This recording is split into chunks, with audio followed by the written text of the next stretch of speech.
Olá, meu nome é Marília Magalhães, sou bacharel em Ciência e Tecnologia e curso Engenharia Elétrica no campus Mossoró. Sou coautora do artigo Caminhos na análise de características socioeconômicas de candidatos ao ensino superior, juntamente com a doutora Luísa Helena, do Departamento de Ciências Naturais, Matemática e Estatística do campus Mossoró, e o Dr. Silvio Fernandes, do Departamento de Computação, também do campus Mossoró. No artigo, tratamos do Caminhos, o qual é um algoritmo de agrupamento por aproximação, que agrupa dados sem conhecer quais são as características que provocarão esse agrupamento. Como parâmetros, ele tem a inicialização aleatória, a quantidade de grupos e a métrica implementada. O fluxograma apresentado na figura 1 demonstra seu funcionamento. De início, é necessário informar a quantidade de grupos que se deseja, que é equivalente à quantidade de centroides. Logo em sequência, determina-se quais são os centroides iniciais, que são escolhidos aleatoriamente, e como forma de otimização podem ser escolhidos entre os dados implementados. Em seguida é calculada a distância, usando a métrica escolhida, de todos os dados até todos os centroides, possibilitando separar, agrupar, os dados que mais se aproximam de cada centroide. Logo após acontece a atualização dos centroides. Sendo esses os representantes do cluster, pode ser encontrado a partir da média dos dados que pertencem ao mesmo cluster. E então, avalia-se se houve mudança nos agrupamentos em relação às iterações anteriores.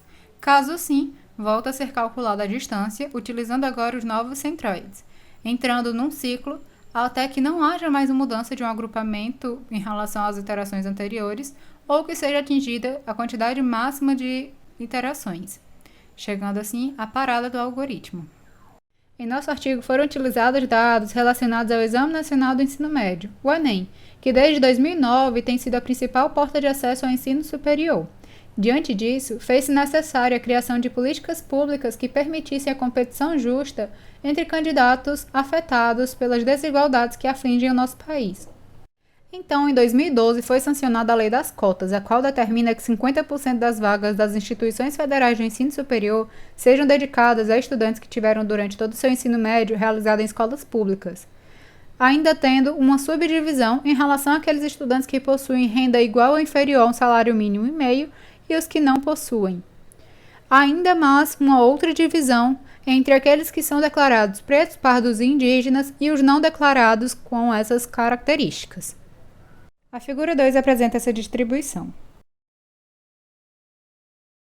Diante disso, o trabalho tem como objetivo desenvolver um algoritmo Caminhos e realizar uma aplicação a fim de demonstrar o funcionamento do mesmo e a possibilidade de discutir problemas sociais através de procedimentos computacionais.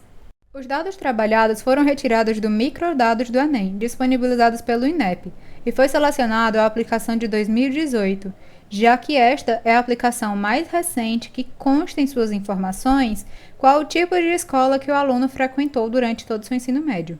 Diante do grande volume de dados, fez-se necessário realizar uma amostragem sobre os dados, visto que foram mais de 5 milhões de inscritos confirmados só para aquele ano.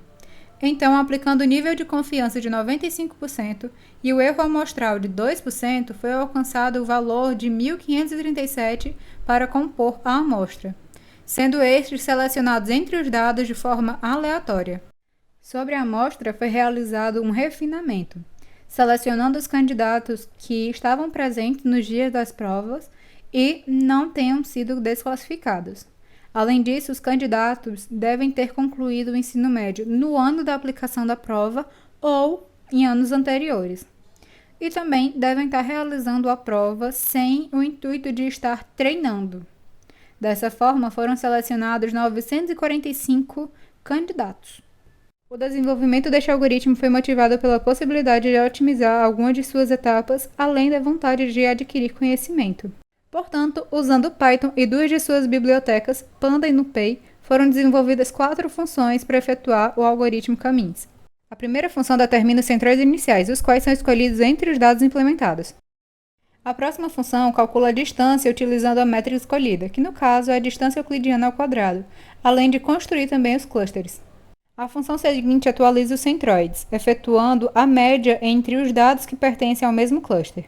Por fim, temos a função Caminhos, a qual vai ordenar as funções citadas anteriormente, além de aplicar o critério de parada. Para a implementação foram utilizados a quantidade de grupos desejados igual a 2, como critério de parada a repetição do mesmo cluster por 3 iterações seguidas, ou o atingimento da quantidade de iterações máximas que seria igual a 100. Como dados foram utilizadas as proficiências das 5 áreas avaliadas pelo exame, que seria matemática, linguagens e códigos, ciências da natureza e ciências humanas. A figura 3 apresenta graficamente a representação dos resultados da clusterização. Apresenta o cluster 0, na cor azul, como aquele que possui os candidatos com maiores desempenhos, assim como o cluster 1, apresentado na cor laranja, como aquele que possui os candidatos com menores desempenhos. Entretanto, é válido salientar que, devido à sua inicialização aleatória, cada implementação do algoritmo pode apresentar valores diferentes, mantendo o mesmo comportamento, permitindo assim uma análise sobre os dados em qualquer uma das implementações. Analisando os integrantes de cada cluster em relação ao tipo de escola que frequentou durante o ensino médio, podemos notar que o cluster 1, aquele que apresenta os integrantes com menor desempenho, apresenta um percentual muito maior do que o cluster 0, quanto a aqueles alunos que estudaram apenas em escolas públicas. Essa diferença é ainda maior quando se analisa a característica da renda per capita, sendo o cluster 1 mais de 90% dos seus integrantes com a renda per capita inferior a um salário mínimo e meio. Quando se analisa os integrantes dos clusters em relação a se autodeclararem pretos, pardos e indígenas, observa-se o cluster 1 com mais de 60% dos seus integrantes autodeclarados pretos, pardos e indígenas. Relacionado às 3 características vistas anteriormente, podemos analisar quanto à satisfação dos critérios para os níveis mais avançados das cotas.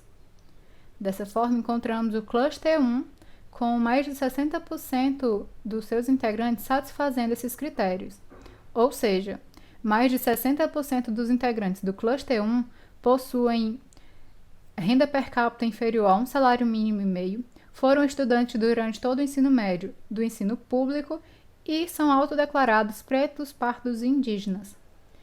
Relacionando, então, o cluster 1 sendo aquele que possui desempenho menor do que o cluster 0, com essas características, podemos relacionar o desempenho dos candidatos com essas características avaliadas.